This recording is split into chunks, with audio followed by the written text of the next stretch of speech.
everyone. I'm Christine Tulley, President and Executive Writing Coach at Fed Publish and Lead, and welcome to episode 244, Make a Weekly Template and Adjust. In a workshop I recently did, maybe within the last week or so at the beginning of school, I started talking with faculty about what they want their weeks to look like. And one of the things that we talked a lot about was how many hours for scholarly writing we were going to try to accomplish during a week.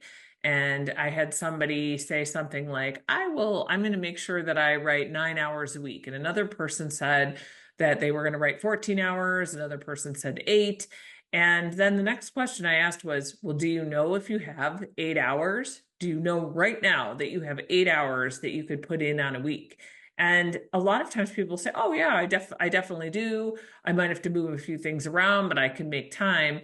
And one of the things that I found is that thinking we've got the time and then knowing that we actually do are two totally different things.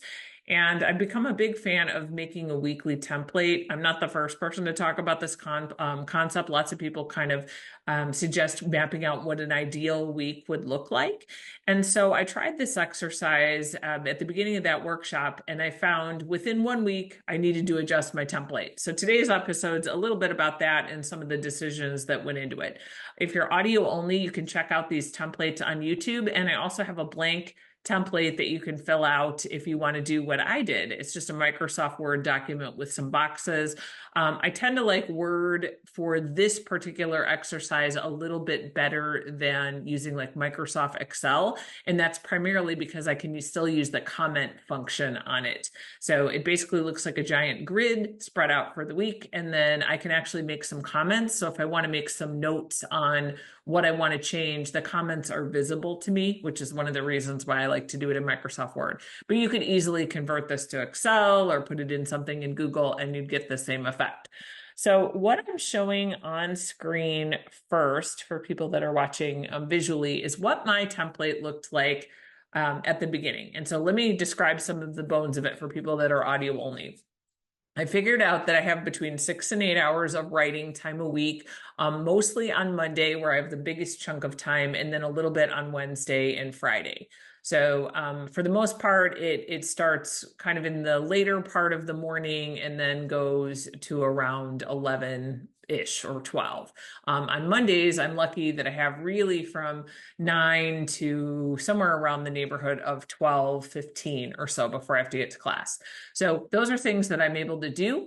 I also have some service obligations that I put on my schedule, mostly in the afternoons and mostly on Wednesday and Thursday.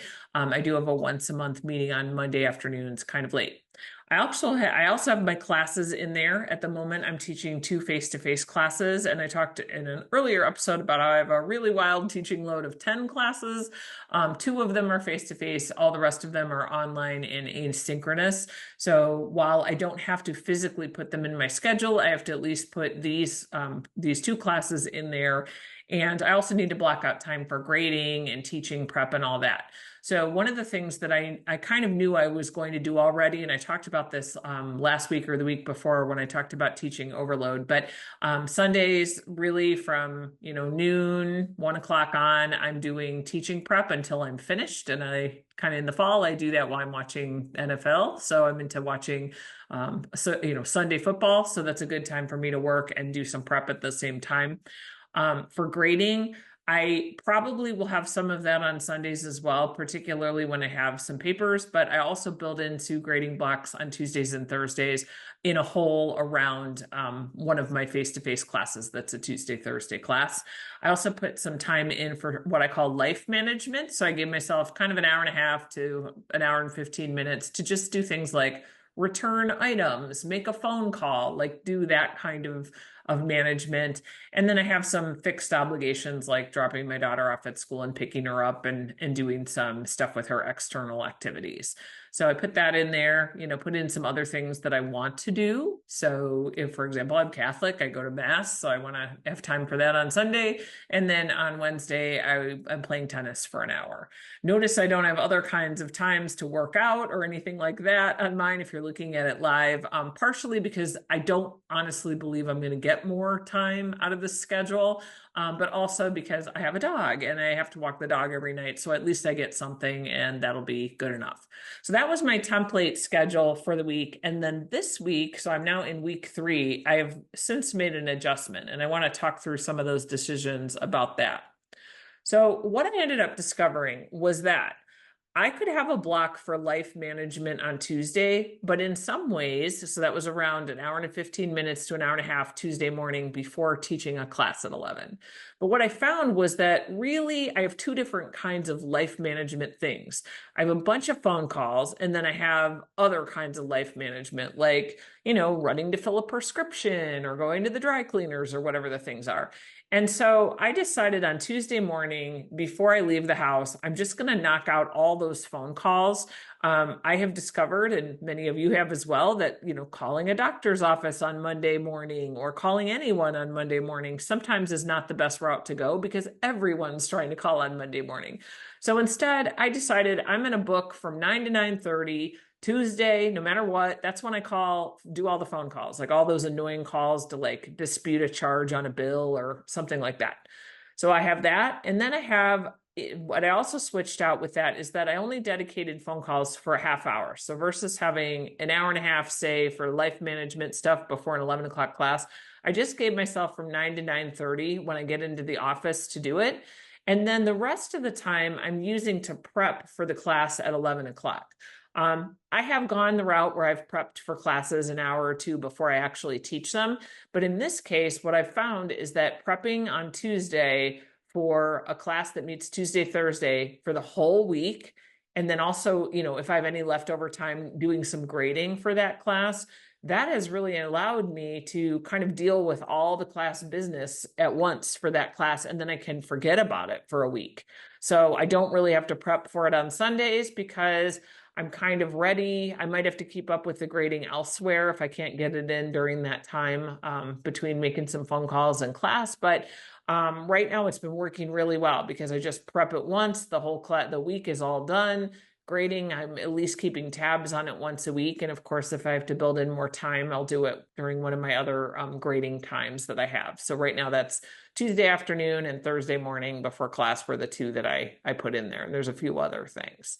So that was really a win because I have found that before I was kind of ducking in and out of prep and grading for that class a little bit on Sunday, but because it meets twice a week, sometimes I'd want to make an adjustment between Tuesday and Thursday. And it was just too far away between Sunday and Tuesday to make the prep I wanted to make, particularly because this classes, they're very smart and they like to do extra work. And I find that I could actually fit a few more things in. So yeah, nice problem to have.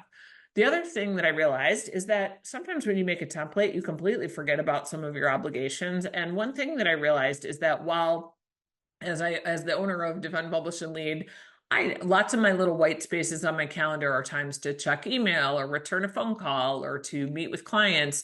Sometimes I just need a big dedicated block to do some stuff for the business. So I gave myself Tuesday afternoon. Once I pick up my daughter from school, I just work until dinner time. So say like 3:30 to 6:30. Between that and a lot of pockets of hours, I think that will be enough. But it was a good way to just kind of adjust the template a little bit.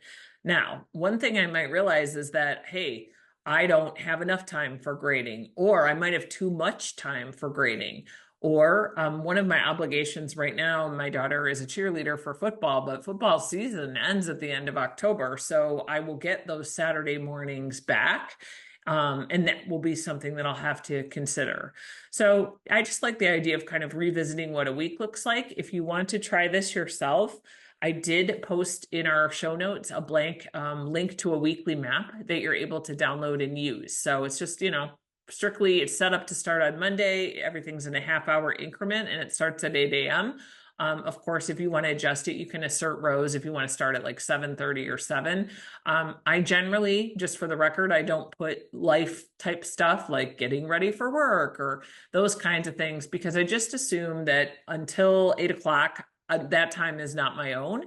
After 8 o'clock would be when I'm free and could physically be at work or anywhere else. So I drop off around 7:30, giving myself a commute time. And then 8 o'clock would be the earliest I could start some. start something. That doesn't mean I necessarily start at 8. I like that wiggle room of like a half hour to get a cup of coffee or, look at a couple emails or at least my calendar for the day or double check some slides. But that's the way that it's been working for me. So if you're interested, we also have the Tuesday Toolbox. I talked about it in a previous episode. It's going strong. We have lots of partners and institutional members and individual members. But if you're really interested in getting some weekly writing support, it's just a short writing lesson you get from video in your email every Tuesday. And it's a specific skill for writing that you can use to kick off your writing session. So if you're interested in finding out more, you can email me at Christine@defendpublishlead.com. And if you are joining us a little bit later in the season, you'll get all the episodes that you missed. So hopefully that is something that is helpful. And if you're interested in starting with us, please let us know. And happy writing this week.